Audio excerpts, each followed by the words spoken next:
Hey folks, Rob back. It's another Rob Plays, and this time, this is Shadow Switcher, developed by Dr. Wuro, and is available as a free download from his website, and also a disc release. I will admit I've probably been a little late to this coming out, to covering it. Things have been a little hectic in the towers, so let's hit fire and have a play.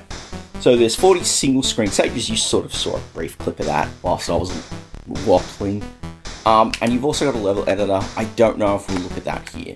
So the basic idea really is to get those coins and get to the exit. You'll need keys to open the gates up top, which I'll try and do now. Maybe not because of the modifications. The big hook really is your shadow. Pressing the fire button lets you switch positions with yourself. And this is really handy to really to set puzzles up and things. So let's keep going through. We've got that. I've got that first gate down. We've got the second gate under control, just as long as we don't die. There we go. Here's the first stage pretty much done. 1 down, 39 to go. And that's really sort of the nature of the game. It's very much a throwback to things like Wizard and Jumpman and Load Runner. It sort of feels very... At first glance, you think it would be very Load Runner-y, but of course, it's not quite like that. Anyway, let's avoid those electrified walls. Switch positions.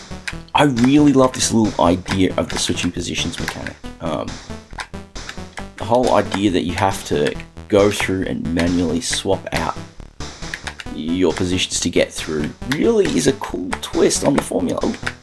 Okay. I've got this. No! Oh, darn it, I messed my timing up. But you can sort of see how ingenious it was to an extent, because having to sit there and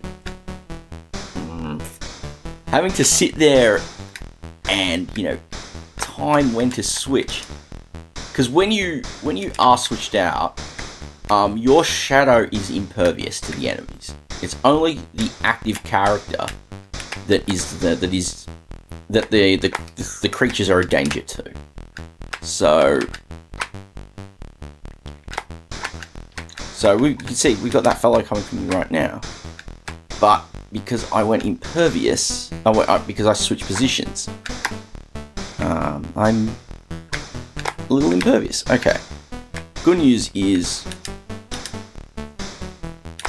oh, I love that. I love that timing of just getting the move in the right position. Oh, okay, there. And we've got the second stage done. 2 down. And it's really, I really like that element of having to puzzle your way through, working out when best to switch over, because you've got to sit there and go, oh, you've got to think the right time. Thankfully, you can fall like this. The distance thing is amazing that you don't need to fall that far. And now we've got to do the next part of just, uh-oh.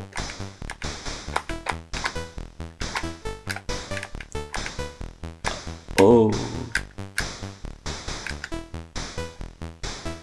Alright. This is tense, because what I need to do... Alright, I'm going to have to do some tricks here. Come on, get the gate through. Yeah, I think I've got it. Oh, that was a nice, that was a nice tricky bit of play there. And to basically to play it straight, this game does so many things that just, the feel is excellent. I can't really complain about the feel. The controls are spot on in terms of just really feeling like what you need to. Yeah, I feel the character is responding to me perfectly. I love the level design. I love the visuals. You know, it's sort of that... It does that kind of thing where...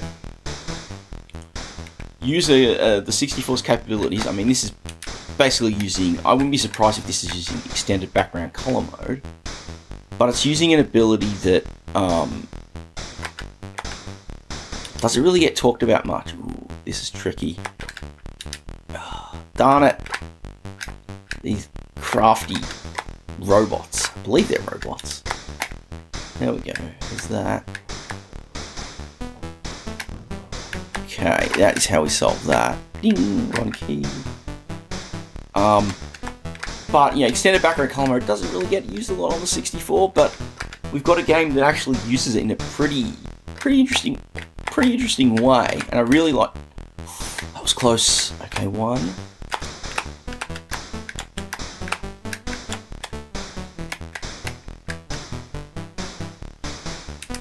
Okay. We're not quite ready for the exit yet. This is evil. These damn robots. Okay. So we've got that piece. Alright. To the exit now, and we're there. But extended background color mode doesn't really get used a lot on the 64, and most of the times it's understandable why. It's a very weird video mode. If you don't know about it, extended background color mode basically is a text mode, and what it does is instead of having the full 256 characters in the character set, darn it. Instead of the full 256 colors in the characters in the character set, it gives you only the first 64. But in doing so, you normally have a fixed background color, ignoring raster timing changes. What you can do is you can use any of those 64 characters with one of 4 background colors. And we've got a high score, so let's put this in. Hit record, and we can save to disk. Thankfully, so on the website you can download the game as a straight PRG or as a D64, which includes the save file on disk. One complaint I do have is the game's a single load, it's a single 160 block program, and when I was setting up to record today, it didn't want to do the internal auto boot on the 1541 Ultimate.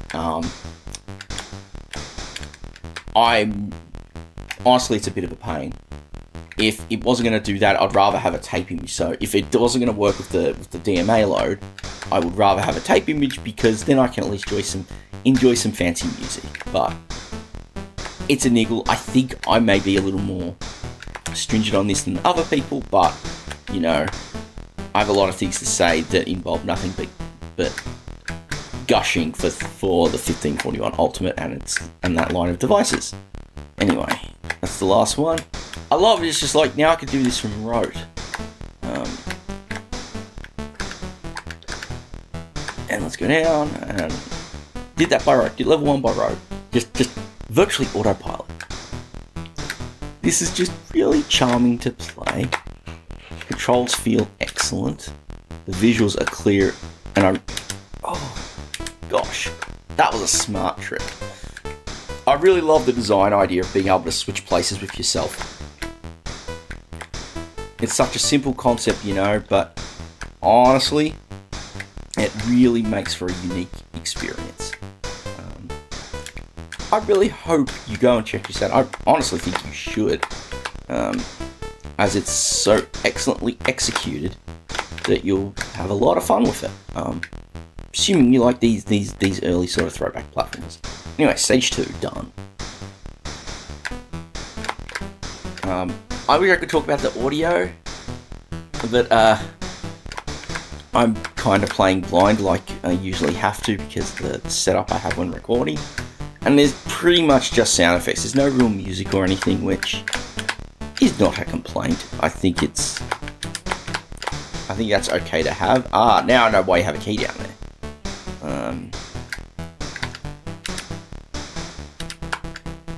I shifted too early. Oops. Alright. It is a little annoying that you have to restart the whole stage though, but it makes a lot of sense with a game like this. Well, anything... This is really good fun. Like, it feels tight, the controls feel good, presentation is lovely. I can't really see any fault with it. And you know, I'm more than happy to have more games like this on the 64 to balance out, you know, the larger titles we get from the major devs. We get nice little small games like this that really fit a very good old school kind of spot. Ooh. Okay, switch. Okay, get through. Get the last couple of coins. And we've done this stage. Boom. So I'm pretty much just pretty happy to have this out there. It's a fun little game. It's a good challenge. It's unique. I don't think, colour me wrong, but I don't think we've had a platform in this style for quite a while on the machine. So I'm very happy that it's here.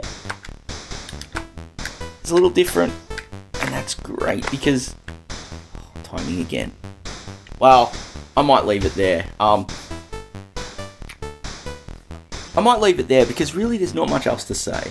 Shadow Switcher is excellent. It's fun. It's a very small little game. It's very well put together, and one I really think you got to go check out. Like I said, it's a free download. You can buy it on disc. There's also plans for a cartridge. At least that's what it says on the website. Personally, I think I'm going to wait for that cart version, and I'm going to probably grab that. But if you want to stick digital, there's also a donation link. And as always, I really think you should support the folks who take their time out to create games like this. So I'm going to leave it here. Thank you all very much for watching.